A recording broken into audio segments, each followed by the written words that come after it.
All right, well, let's hit it. We'll catch people up as we can. As you might have heard, we are recording this session because we've got some pertinent information here that we want to share that others that aren't able to join us today might find valuable. But sure, welcome you. Got several of the IPA team on here with us, and I know we've got a few IPA board members as well. Because we have such a large group, my apologies if I don't see all of you, but just on my screen, I know we've got Brian Schwartz, Deputy Executive Director and General Counsel, Dr. Sue Holmes, who's our Deputy Executive Director for Professional Learning. I have seen come across Don Dillon, Karen Triesenberg, Frank Conry, who are all field service specialists. If others are here, grateful for that, but I apologize if I haven't caught you. A couple of board members, I know I saw Raul Gaston, who is our president-elect of the association this year. Good to see Raul. And I think Bridget Belcastro had registered as well. Dan Krause is a former president of the association that might join in here too, but grateful for their leadership and being on here with us this morning. So these IPA Plugged In is kind of a re-upping of what we did back at the beginning of the pandemic with our office hours. We felt like we needed to re-energize that a bit and even rebrand it just a little bit for all of you. But the purpose of this for us is to meet over the next year and have these available to you at the first Wednesday of every month. And we'll get into more of the purpose of these sessions as we go forward.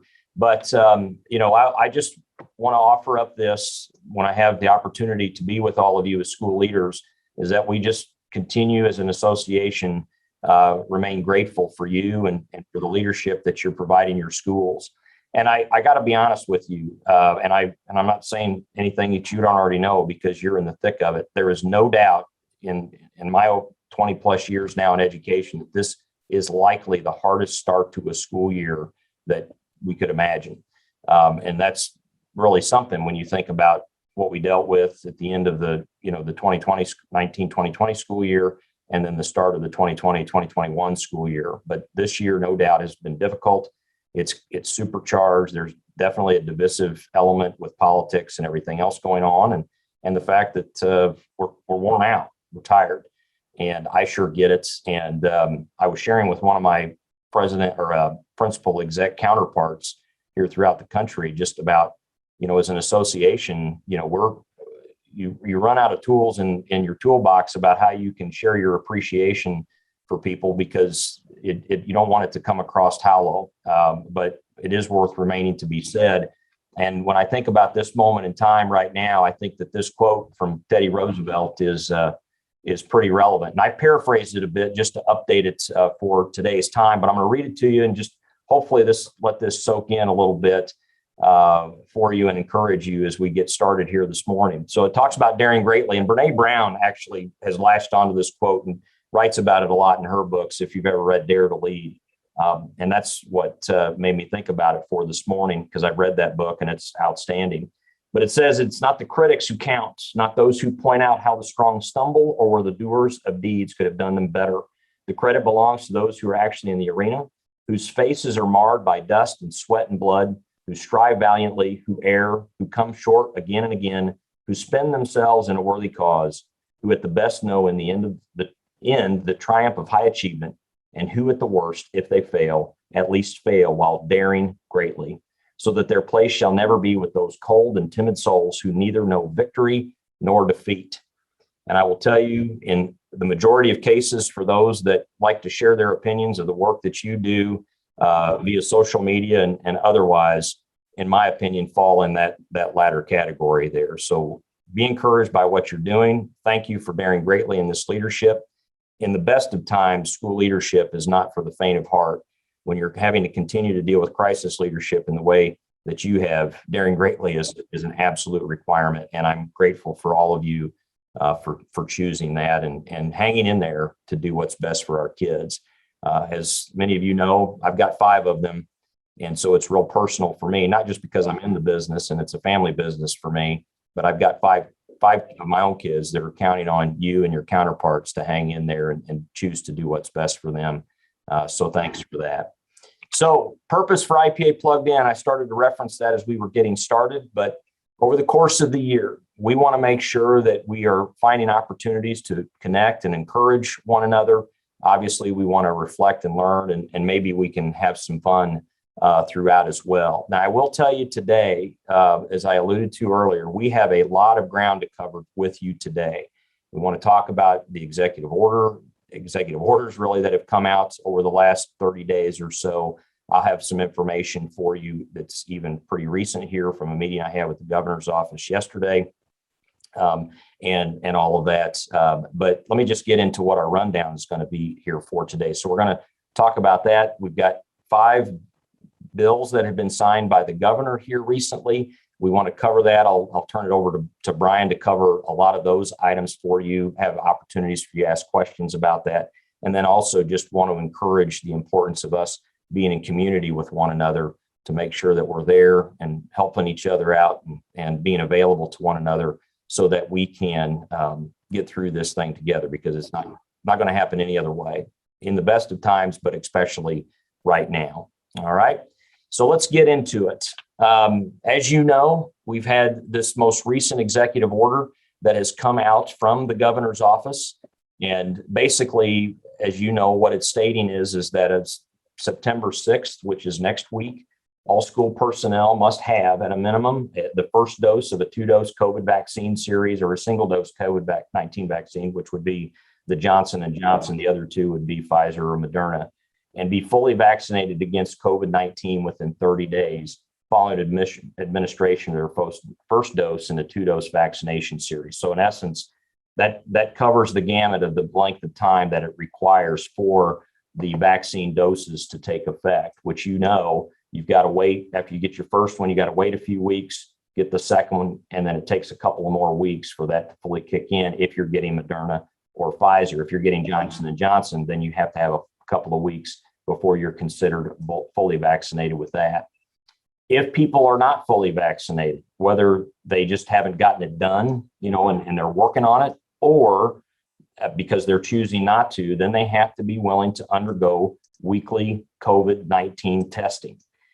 On-site testing using the PCR test, which is the molecular test, and forgive me, I can't remember what PCR stands for.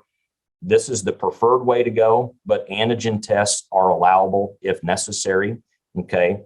Testing, though, while it's preferred that school districts can get this done, or would prefer that school districts do it on site, testing can also be done on site per the executive order if needed. Okay.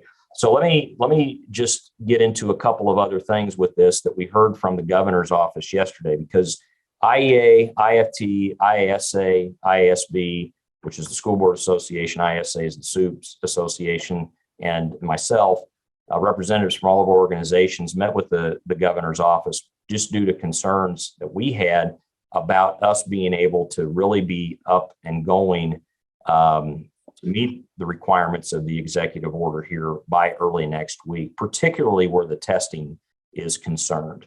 We know that vaccinations are going to take some time, but what do we need to do with regards to the testing?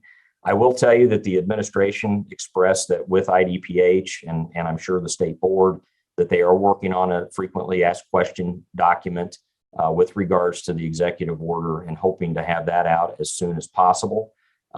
My hope is that they'll have it even today, but for sure by the end of this week. I know they're continuing to get more questions coming in. If you have any, especially if we don't know the answers to those, we'll be happy to pass those on to see if they need to be added to the FAQ document.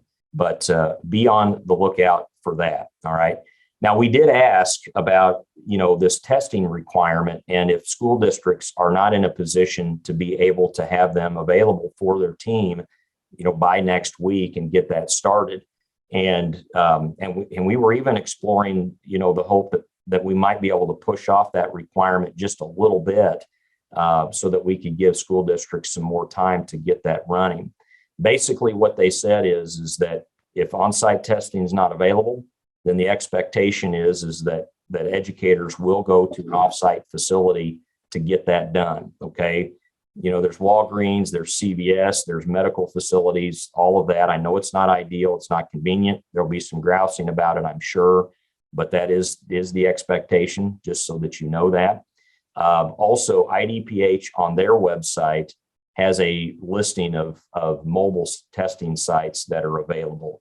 If you go there, and if you go to their website, their COVID pages, on the left-hand column is a link to their testing pages, and you can go there and see that.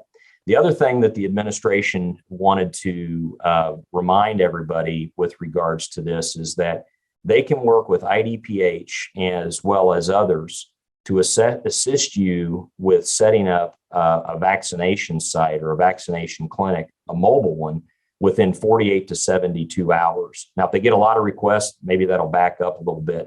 But if you would desire to host that, and I'm sure they would be happy to do that, not only for those in your school, but also those in your community, you can get that set up in 48 to 72 hours. Okay. Let me go on to a couple of other reopening kinds of things, particularly what we discussed with the governor's office. We'll definitely want to hear some of Brian's thoughts here with some stuff, and then we will pause and open it up for you to ask any questions you have with regards to any of this information. Okay.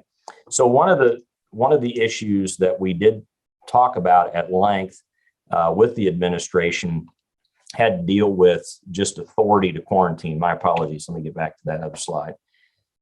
Because we know that you've probably seen a couple of the reports out there that some parents have been pushing back on school districts with regards to who has authority to quarantine. Right now, it's a little fuzzy, but it's as you kind of read through things that authority really lies up with the health departments, the county health departments. And obviously, in certain parts of the state, we have health departments that are choosing either to not quarantine kids, maybe because of who's ever in charge, right? You know, those are elected positions of who runs those. Or you've just got health departments that are underwater. They lack the capacity to cover everything that needs to be done. And so we did make the request that more authority could be given to local school districts with regards to quarantining. And so that it could be much more clear and that the governor could stipulate that, at least while we're dealing with this stuff right now. You know, the health departments have a lot of authority with regards to keeping schools open or not, and if health violations are currently in play or not. Right now, unfortunately, you know, we're dealing with varying opinions about COVID and its risks involved with that or whatever. But I would say in many cases, if health departments are not coming through, it's probably because there are capacity issues that they're experiencing. So, you know, what some school districts are choosing to do, if that is an issue, and they're coming up against, now they may have a court order that's keeping them from quarantining kids. You've got some schools that are just saying, well, then we'll go remote for a period of time. And you know, the question was asked is how much authority do we really have in the ability to do that, and could there be any consequences for choosing to go to remote learning? Well, if you read Dr. Ayala's state superintendent's message yesterday, I would tell you that question was answered. Okay, if you haven't seen it, I recommend getting on ISBE's website and checking that out. Even though from ISBE's perspective, and I would agree with this, that we want to do everything we can to keep kids in school, if we can't, and because it's a health issue for kids, we have to look at remote learning, then that is going to be allowable. And if you go into ISBE's site and you find Dr. Ayala's recent message, go down to the bottom of the homepage at isbe.net. You can find it there. You will see within the body of her message her expectations or the state board's expectations with remote learning. And it'll be a repeat basically of what you saw this last year. And thanks to those of you that are putting some of this information in the chat. I appreciate that. Okay. So that's just something to consider, which leads a little bit into, you know, the next point here. And I probably will want to bring Brian in on some of this. So consequences for noncompliance. Well, you know, they're probably not looking at this. We're probably not looking at this with regards to issues with having to go remote learning if necessary, and a good case could be made for that. But we have other EO kinds of requirements with masking, obviously with mitigations, with now the vaccination and testing that we have to contend with. So Brian, I'm going to bat this your direction to just broadly address some of those issues. I know you've had lots of questions from school leaders calling you about it.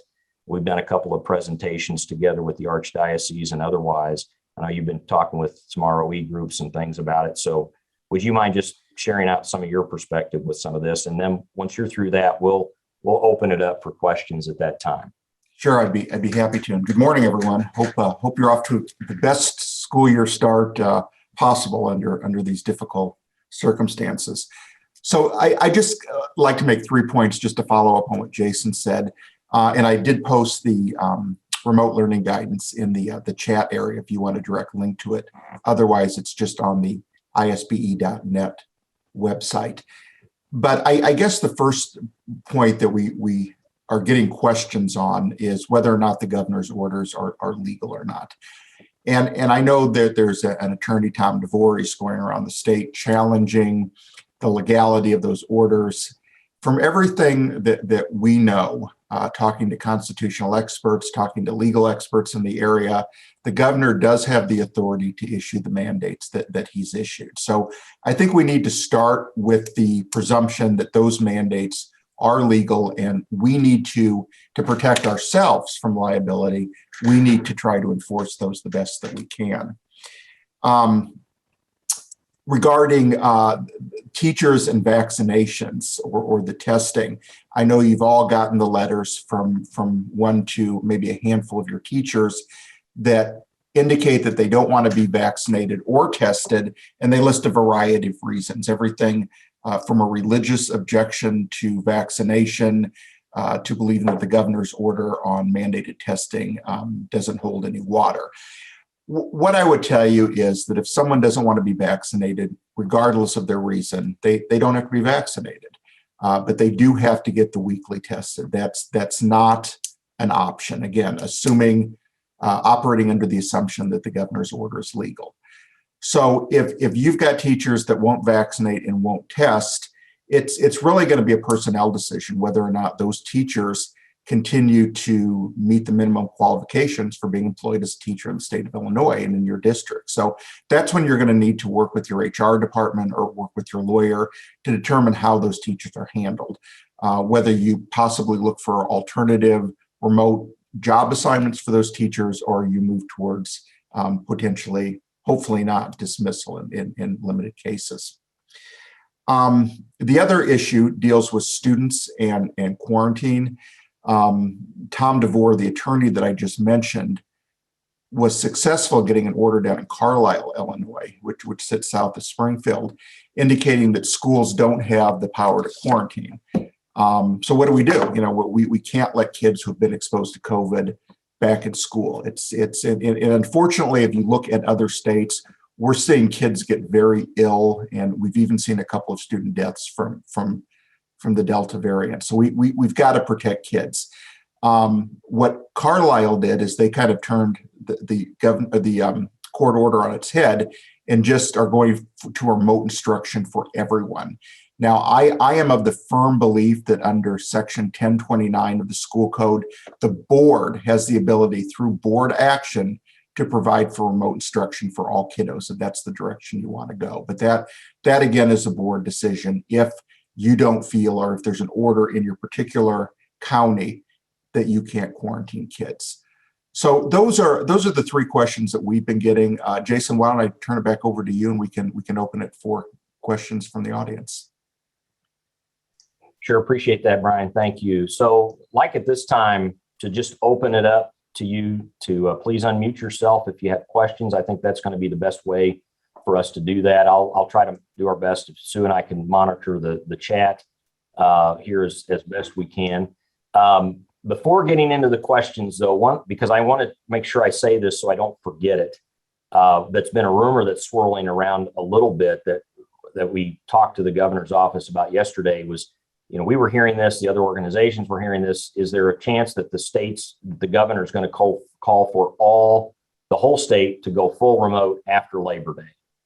And the response that we received was, there are no conversations happening right now in the governor's office to go full remote after Labor Day. So basically, if you read through that, we are not, the whole state is not going full remote after Labor Day. Let me repeat that again. The full state is not going full remote after Labor Day. If you have questions about it or whatever, let me know. Now, hopefully the governor doesn't call me a liar here on Friday and choose something else, but I would anticipate that to be the case. Now, that's not saying that sometime down the road, something couldn't happen if things continue or go in a negative direction. We're seeing things level off a little bit right now, which is good, but that's where we are right now. So if any of you have heard that or had that question on your mind, just know that that's where we are. Okay.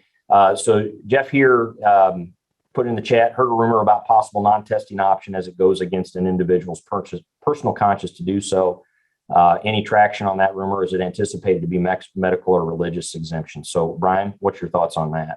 Well, it's if people don't want to get the tested because it's against their personal conscience to do so, that's fine. They can't be employed by the school district. We require all kinds of requirements for individuals to teach. We require everything from a teaching license to a TB test. If people don't want to meet those requirements, they just simply can't teach, or in this case, be employed in a public school district. So I think we have to operate under the understanding that those requirements of the governor are legal, and if people don't want to follow them, then unfortunately, worst case scenario, they're just not going to be able to be employed. And legally, that's a very solid argument for us to stand on. But again, don't make that decision unilaterally. That's something you'll want to work through your HR department, want to work through your collective bargaining agreement, want to work with your school district attorney. So here's an interesting question from Matt. It says, who is responsible for the testing of students that participate in dual credit classes on college campus, student, homeschool, or higher learning center? I don't know that I have an answer for that at this point in time, Matt. I've not seen anything definitively that requires that. Brian, have you heard anything with that one? Yeah, Matt, I'm not sure I understand your question completely. So here's what let me explain, Brian. If you have a kid that is taking a dual credit class and going to the college campus to take the class, then, and we know that those students now have requirements for testing when they're there. Oh, okay. So who's going to then be responsible for testing those kids? Sure, I can answer that. I'm thinking testing, and I'm flashing back. I'm thinking paper and pencil and filling the bubble test, not the COVID test. It's the entity where the child is physically at. So if the kiddo goes to the college to take the class, the college responsible for testing. If the kiddo is at high school taking the class, it's the high school responsible for testing. It's the entity where the child is. Another question. What is the legal argument for a school district that is allowing tests to stay to not use the rapid test for staff? Can we make a capacity to test argument? The district allows tests to stay for student. So I don't know, Adam, if I'm going to be articulate here in responding to this, because I'm not sure. Well, could you just unmute, Adam, and explain what you're actually asking here? That might be helpful. So we are testing 60, 70 students at a time to allow them to test to stay. So we're not going full remote with students. There's an argument right now. Some staff are wanting that same opportunity to be able to get their testing with the school district. Do we have a legal argument against that? Or if we're doing it for students, are we going to be compelled to do it for staff as well? Because we're kind of running our nurses ragged, trying to get it all done and still do all the other nurse type things throughout the school day. Sure. Well, I think the governor's office has been pretty clear that if school districts don't have the capacity to test staff, that it's staff's responsibility to get those tests. So, I mean, the bottom line is we're trying to keep everybody safe. So the easiest place to get tested for everyone's going to be at school. So to the extent that you can do that, I would encourage you to do that. But the bottom line is it's the staff member's responsibility. Does that answer your question, Adam? Okay. Obviously, I know you guys would probably prefer to be able to provide that support to your team. It's hard right now. And part of it is also finding adequate testing supplies and things. That's been another thing that school districts are up against right now. is getting everything that they need. And also, do you have enough people to actually test? That's an issue on the other side of it, because when you look at Shield, Illinois, and some of the other testing options that are out there, there's a certain number that has to be, being tested for them to be able to provide some of that on-site support that they have. Here's an interesting question. If we have a quarantined student or a student has a positive test, who is responsible for telling the community college or other schools they go to during the day? And I would offer, Brian, this one's interesting because you're dealing with HIPAA and privacy kinds of things associated with it. So good question. Yeah, so it's technically it's the Department of Public Health's responsibility. But I think it's probably most likely going to fall in your lap as local departments of public health just don't have capacity. So I would tell you that if you've got a student that tests positive, I would contact the community college. I would protect the student's identity. I would just say that a student, they're going to be able to figure it out if they want to. But a student from our school that attends X class at the community college tested positive for COVID, and then let the community college handle the contact tracing from that point forward.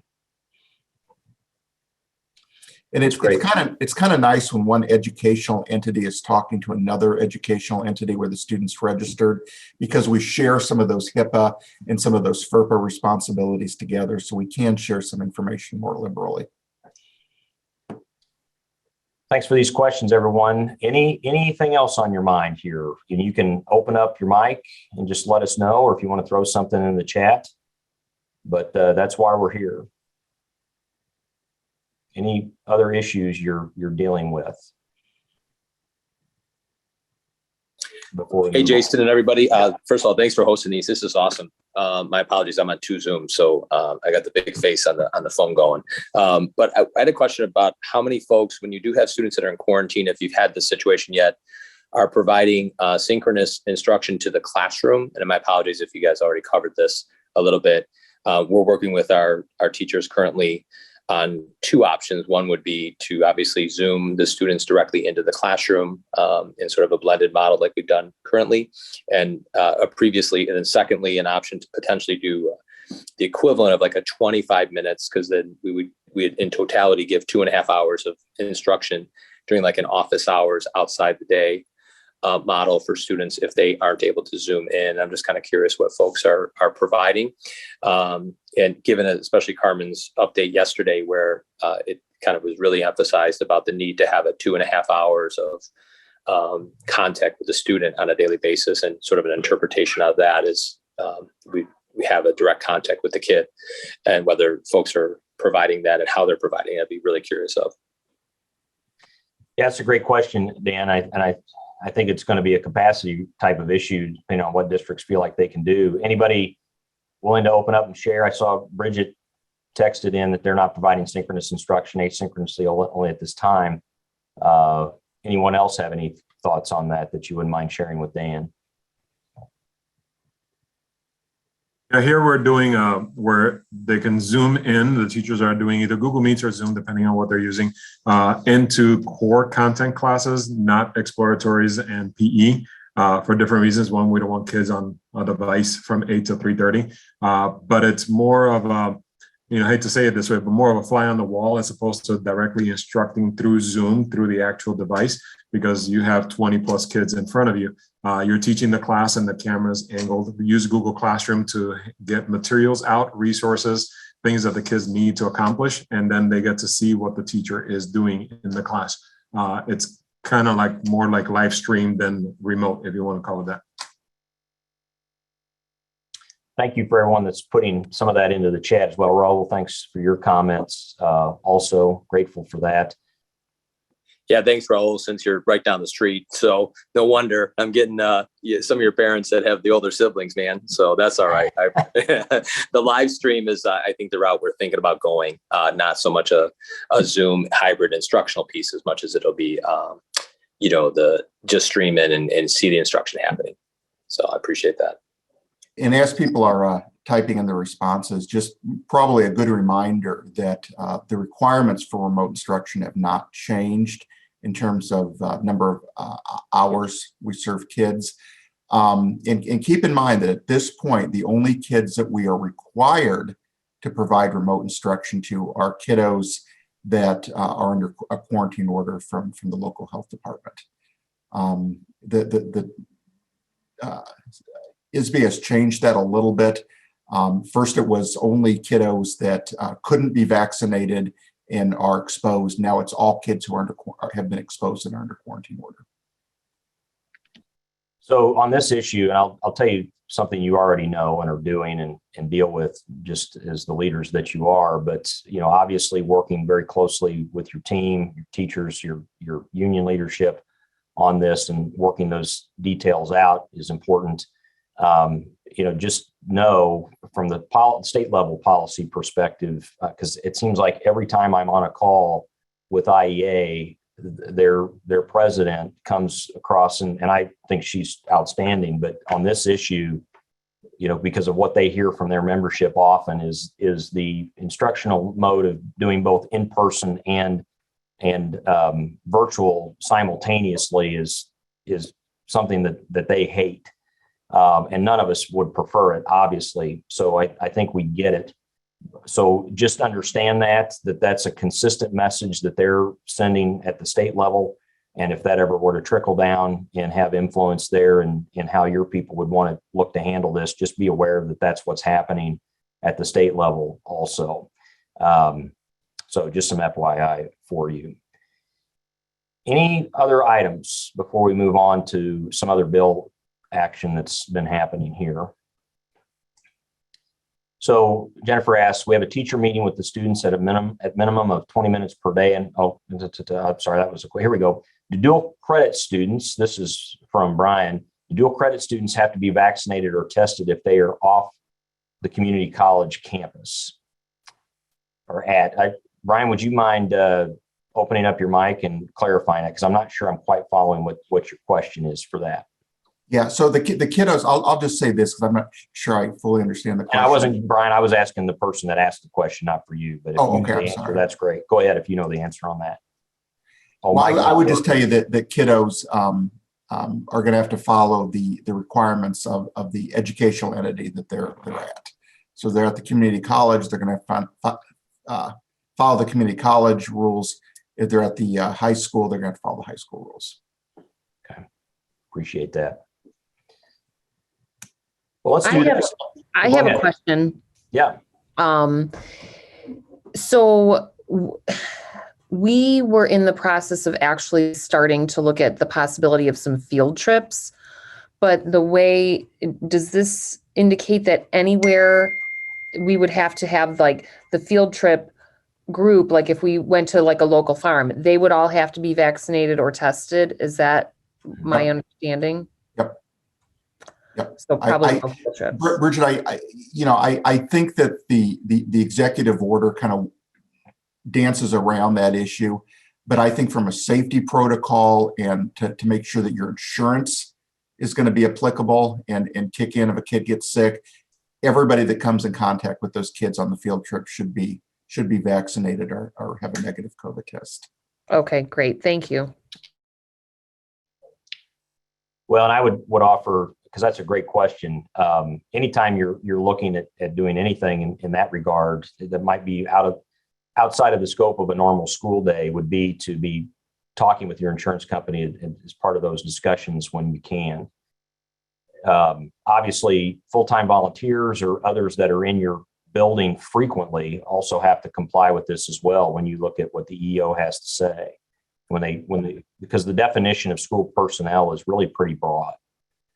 So people that are in your building regularly have to get vaccinated or tested often. They have to provide proof of that. So your subs, for example, which would tend to make sense, but even those that you call in frequently, if it's somebody that's only there every once in a while, they've got to make sure that they comply. Well, we obviously are available for other questions. Call here, email us, all of that. What about officials for contests? Well, I would tell you probably so, Travis. Yeah, absolutely. Yeah, I mean, I think so. I know that's not easy, but yeah, probably because of the extensive time that they're in there. And I don't disagree, guys. I appreciate that. I just think that, being an official myself, I think there's going to be a group of officials out there that most of our officials are kind of up there in age. I think there's going to be some that don't do it. Yeah. And then we're going to be left with contests that we cannot find officials for. So I'm not trying to be the bearer of bad news or anything like that, because Lord knows we get plenty of that these days.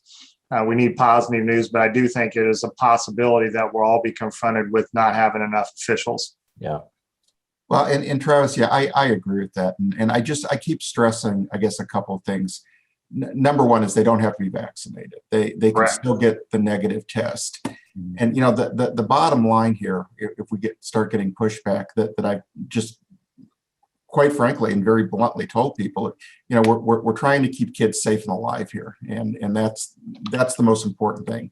We hope we can have a basketball game. We hope we can keep kids in school. We hope we can have teachers in the classrooms, but the bottom line is we're trying to keep kids healthy and on 2 feet. Yeah.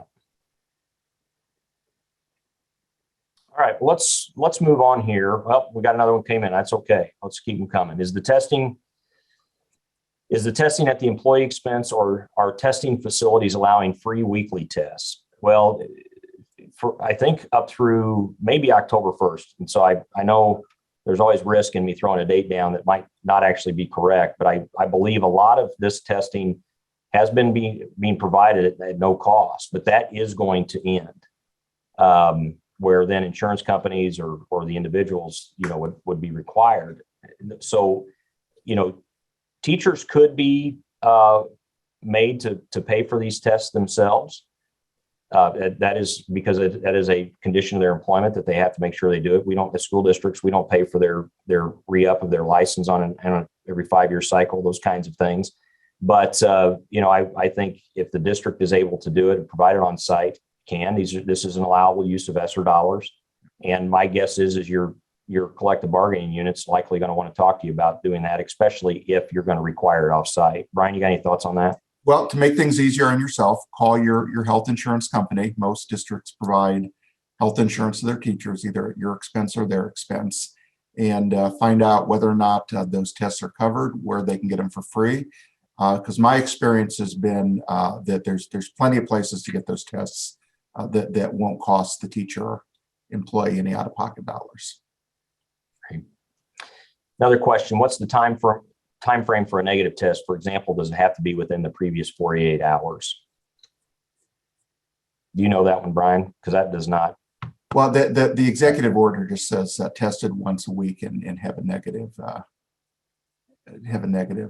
result. Right. So I would say within the work week is what you would be looking at there. Yeah. Substitutes, do they only need to be tested on the days that they sub, or they need to be in the rotation for weekly testing? I would convey it would only be in the weeks that they would sub, that would be necessary.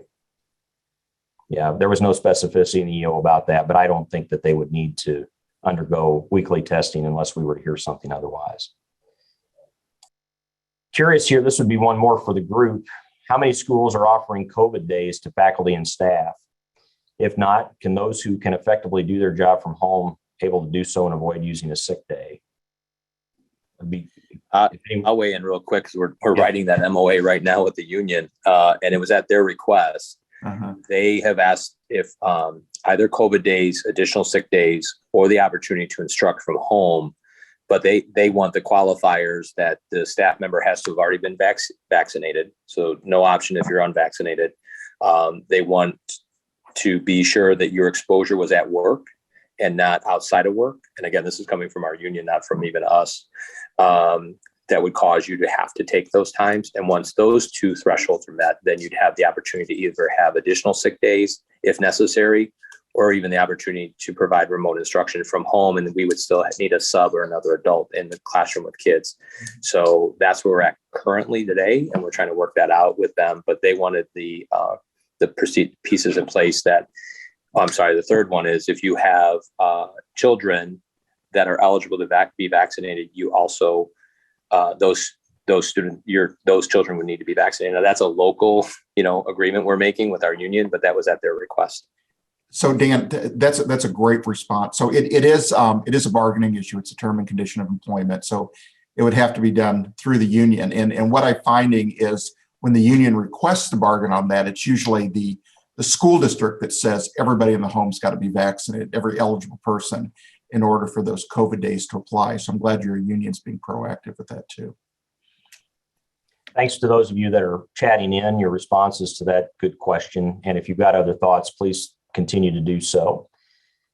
So what we're going to do now, we're going to pivot to some recent bill action. And we're sitting here at about a quarter to the top of the hour right now. We're going to power through these. We may run a little bit long. For those of you that have other meetings and things to attend to at this time, just know that we are recording this session so that you can come back to it.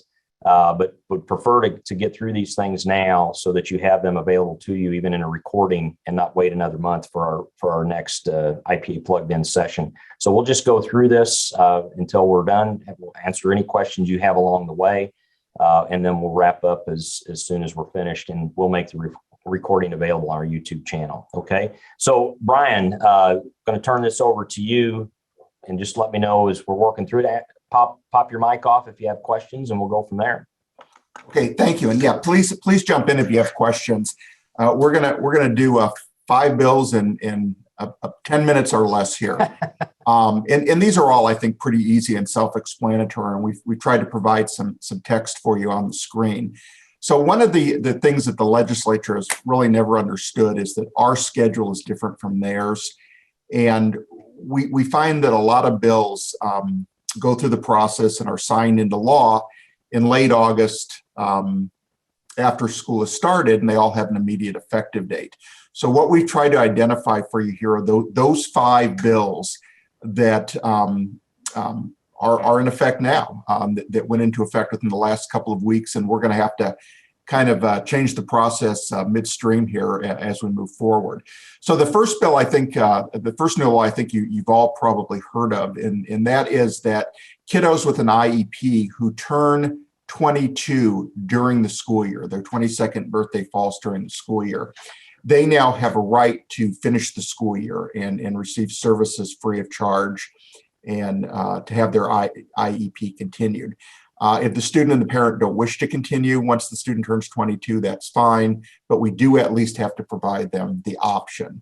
And from the legislature's perspective, and I guess it's hard to disagree with, when a kid turned 22 and had an IEP, and the next day, poof, they disappeared. They just weren't there. That was a pretty stark reality for that kid, and that was pretty tough. Way to finish out their education. So I think allowing the kid to finish school, yes, it will be expensive in certain minimum cases. Yes, there is going to be additional state funding for that, not federal funding, because the federal funding only requires education to the day before their 22nd birthday. But it's probably the right thing to do for kids in the long run. Okay. Next, for those of you that issue student identification cards, and again, this is one of those bills you're going to have to change your process midstream, because by the time that this bill got signed into law with an immediate effective date, those of you that used ID cards had printed them, and they're hanging around kiddos' necks. So for those of you that use ID cards, the phone number of the National Suicide Prevention Lifeline and the text number for the crisis text line for suicide prevention have to be on the back of those ID cards. Now, if you've already printed your ID cards, just simply print a sticker, have kids put them on the back of the ID cards, and we're going to call that good enough for this year. If you do not use ID cards, or you issue ID cards but the kids aren't required to use them, then this information has to be placed on your school district website. So I think that's, again, pretty self-explanatory. Okay. And again, please just jump in if you've got a comment. If there's a clever way that you found to do this, fantastic. Or if you have a question, please jump in as well. Okay. So before we all went into a permanent timeout, the biggest issue in town was timeout and restraint. You'll remember there was a series of articles in newspapers by ProPublica that for some reason suggested that we were putting kids into little tiny kiddo jails and and we're denying them their educational rights. Certainly we weren't doing that, but it did lead to some changes both at the state level and then at the administrative level too. So you can see that this new law that just went into effect specifies the 4 conditions when timeout and restraint can be used. And the main one is that the student's presence or behavior presents an imminent danger or serious physical harm to the student or others. Now, what I would tell you is none of these terms are defined in this bill. Most specifically, imminent danger is not defined. So if you're going to use timeouts and restraints from this point forward, it's very important for you to document as soon after the incident as possible how the child's behavior presented an imminent danger, whether or not less restrictive measures were tried and proved ineffective, whether or not there was a medical contradiction to the use, and in this case it would be no, and document that the staff member that exercised the timeout and the restraint were properly trained. So it's because the terms are not well defined, the documentation at the time or shortly after the incident takes place is going to be very important if this goes to due process or to a lawsuit. And then you can see that after this year, prone restraint, face down restraint will no longer be able to be used. Here's what I tell you: don't stop using prone restraint now. It's a huge area of lawsuits. The new law specifies only very limited circumstances for the 2021 school year, 21-22 school year that you can engage in prone restraint. I would stop using them now. I think there's plenty of medical evidence that suggests that there are other safer restraints to use on kids. So, thoughts, questions? And just good leadership is if you have to do anything related to this, please be sure to pick up the phone and call the parents immediately. Know that, but just as a reminder, because that's where oftentimes people get hung up, is just not communicating with home, and that leads us down the slippery slope towards a potential lawsuit if something were to happen. So that phone call can avert a lot of problems, as uncomfortable as it is. Yeah, and to that point, one of the things that we thought we would see with COVID is a lot of lawsuits from parents with kids with IEPs saying, "Hey, we didn't get our services," because there were no exceptions. You still had to provide services, and I think good relationships, phone calls, solutions to how those services were going to be made up went a long way to avoiding those lawsuits, because we simply didn't see them. So, good job on all of your parts and your teachers for that leadership. Okay. The bill that I think probably you've heard the most about are all of these changes to the health education and sex education curriculum. And I know there are a lot of words right there on that screen, but the new law requires that if you're going to teach health ed classes, there are 10 things that you must have incorporated into your curriculum. And I think if you read those, the first 9 are things that you're doing anyway. You're certainly going to make sure that your curriculum is appropriate for the kid's age. You're certainly going to make sure that it's accessible to kids with disabilities.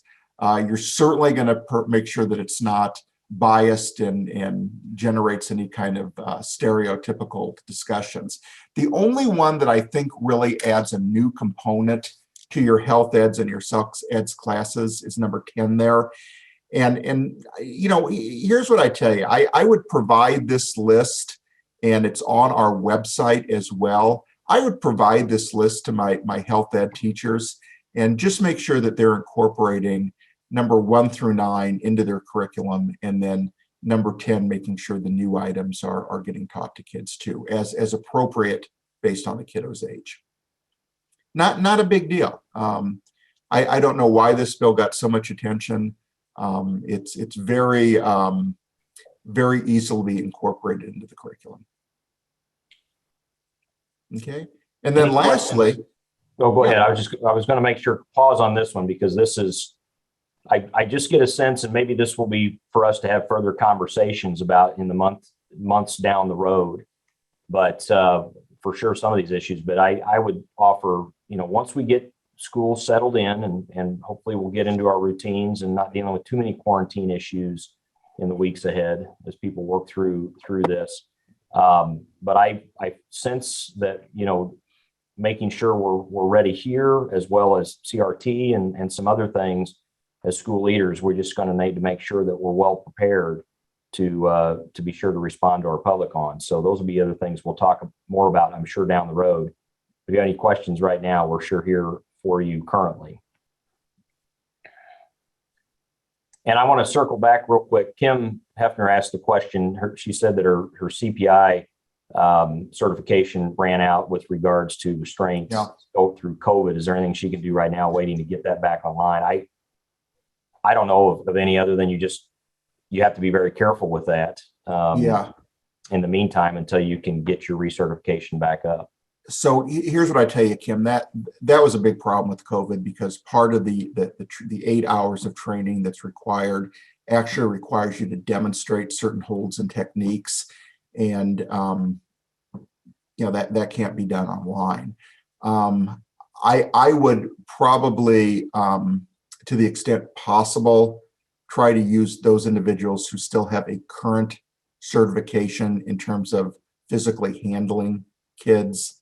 I just think it's get trained as soon as possible, and try to use those individuals that are properly trained. I don't think you want to get into the argument of, well, it may have lapsed, but I'd been trained previously, and it's just going to save you a lot of time and aggravation if you lean on those who actually still have the current training.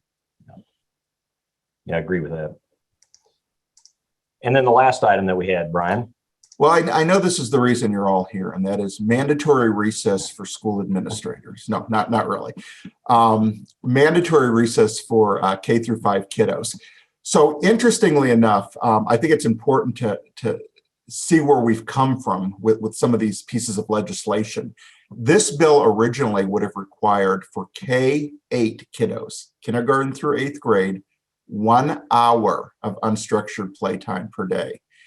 Now, if you think your jobs are hard because of COVID, try to fit 1 hour of unstructured play for junior high school kids. It was asking us to do just absolutely something ridiculous. So we were able to negotiate this bill down to K through 5 to 30 minutes of unstructured play a day.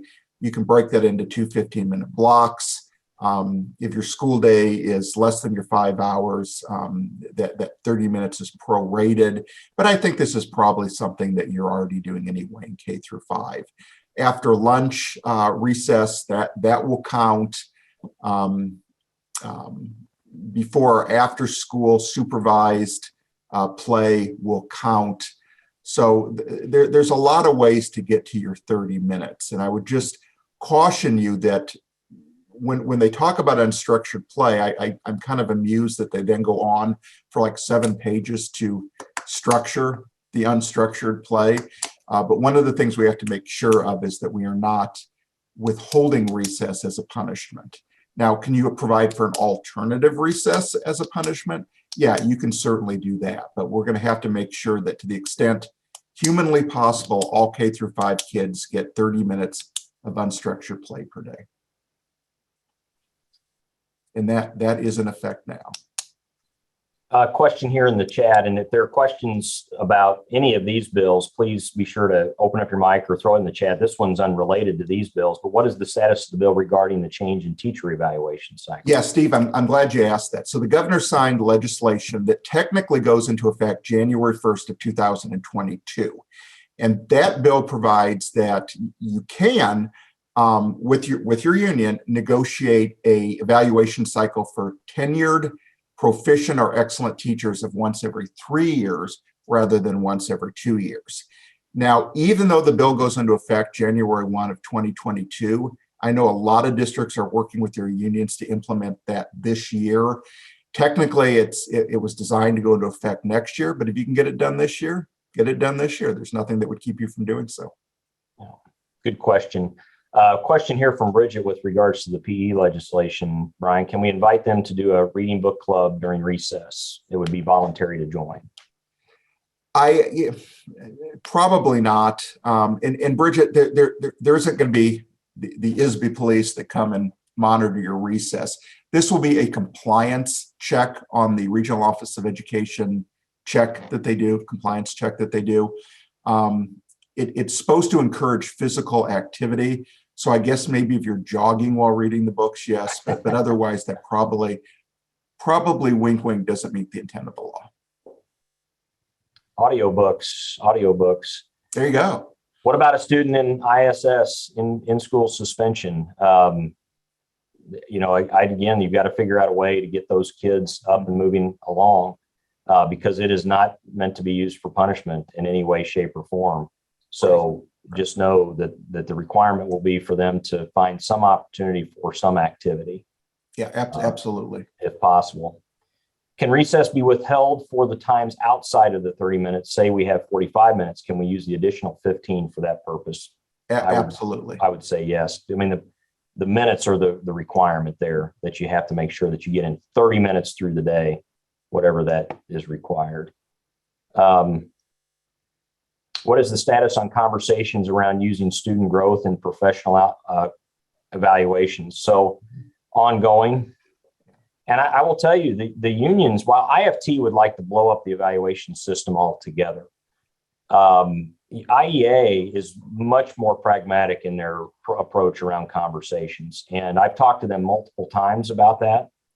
And their membership is actually pretty split down the middle on where some would like to see it go and others are okay with it because they think it's beneficial to their final rating. That is a slow moving thing. I'm not ready to blow up the system like IFT, but there's definitely some things I would like to see change, because I would like to see it more growth oriented evaluation system than a compliance rating like it is now. And I could give you a whole editorial of my opinion about that if you're ever interested, but I'd like to see a lot happen there. It's just, we're a long ways, I think, from being able to get to that point, but good question. Great question. Any other questions on any of these things? I'll wrap up with a few last comments here, hopefully encourage us a bit. So one thing I can't emphasize enough, everyone, as you're working through this challenging time, obviously, but don't lose sight of the ball that this is meaningful, memorable work that has an impact. And if you're looking to do something with your time on this planet that will affect others in a positive way, you're in the right job. There's no doubt about it. But I will tell you, please don't stay out on an island. Please be sure to be in community with one another. Don't forget that IPA provides a couple of pathways for that in addition to opportunities like this or our conference or whatever. But you've got your IPA regions that are very active and currently planning and have planned activities through the year. I know they're really going hybrid in their approach to provide for more accessibility using Zoom and face-to-face as much as they can. So don't lose sight of that. And you can find your IPA regions activities on the IPA website now. If you go to ilprinciples.org and go to about and down to regions, you can find your IPA region. If you have questions about that, though, email me and I'll be happy to get you plugged in. Also, you have access to every member in the association through IPA Connect. So if you have questions, please respond or put those there. And if you see questions and you have a response, please respond and do it to the whole group so that we can enjoy the benefits of what it is that you have to share. But the more active we are there online and staying connected to one another, that's really critical. And my apologies to the team or board members that have heard me talk about this before, but I just want to encourage you with regards to being connected to your peers with this concept of lists. And where I get this from is from Simon Sinek, a big fan of his. The IPA team is reading his book, The Infinite Game, this year. He has a podcast called A Bit of Optimism. I'd highly encourage checking it out. It's always funny to me that a guy that's named Sinek has a podcast with optimism in it. And I don't think that that's lost on him. The irony of that's lost on him. But one of the podcasts that he had in the last couple of months, he was talking with an individual and their conversation was revolving around how they were studying the wellness of various countries. And this guy said, they had various questions that they would ask people in countries to help get a designation or assignment on how their wellness book or assess their wellness. But he said what they have found over the years when they've done this, that it really boils down to how people answer two questions at the very end of it all. And is one, if you are in trouble and you need help, do you have people on your list that you can reach out to for help, that you know that they will drop pretty much anything that they're doing at the time to come and assist you, whatever that might be? You know, I mean, bury a dead body, I guess, whatever it might be. But do you have people on your list that are available to you? He said, beyond that, though, this guest of Senex, he said the other one is even more profound, is can you, or are you on people's lists? If there are people out there that you know that if they're in trouble, they know that they can reach out and respond to you. And I can't emphasize reflecting on this enough, and making sure that you're in community with others, and that you have people that you know you can call and that others can count on you. And my hope here as an association is we continue to do our work and encourage you and provide support to you, that we can make sure that we can put you on people's lists and you have people on your list to help out when you need something professionally. So that's going to continue to be a focus for us as an organization moving forward. But just think about your lists and who's on your list and whose list are you on in the work that you do. As we wrap up, shameless plug for conference coming up here October 24th through the 26th. Our plan is to be in person right now. We may have to have a few mitigations in that we weren't planning on a few months ago. At this point in time, we'll continue to assess that. We will follow all state requirements. Right now, we have over 500 that are registered. So we're excited about it. Got a lot of time here yet for registrations to come in. Go to the IPA website and you can find out more information about that. Lots of good there's a very good set of group rates there. But we do have, if you're not comfortable being there in person or you can't get to Peoria, we do have a virtual option for you for conference as well. Okay, so know that that's there. Don't forget, we're grateful for you. You matter. Your leadership matters. Thank you for what you do for kids. I know that Sue put our emails, I think, in the chat for you. We've also got other places that you can contact the association. As I say, always, call us anytime. We're just a phone call away. Grateful for that. And yes, I would love to do these daily. That would be awesome. But Steve, if you need something, don't hesitate to give me a buzz. So it's good to see you. Thanks, everyone. We'll have the recording out there for you if you want to reflect, come back to any of this stuff. But it's been good spending an hour with you, and look forward to seeing you again in a month. Okay, take care.